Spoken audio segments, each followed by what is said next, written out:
бүгінгі видеомда мен Counter Strike'дан өте керемет сіздерге скиндер көрсетемін. Қалай скин жасау керек екенін көрсетемін достар.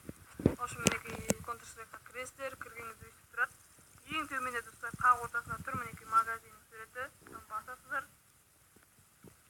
Скины дегенді басасыздар. Загрузка болады достар. Осы мінекей мылтықтардың түрлері достар, мінекей өте керемет.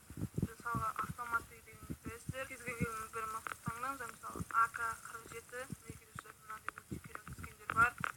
Достар, бұны білмейтіндер де бар шығар, мен білмейтіндерге көрсетіп жатырмын. Білетіндер болсаңыздар достар. Мінекей өте керемет скиндер достар. Бұны алсын достар, мінекей. Получить скин за рекламу дегенді басасыздар. Реклама болады, сосын сіздерге береді достар. Сосын бергеннен кейін ойынға кіріп, AK-47-ні алып алсаңыздар, осы скинді береді. Достар, мен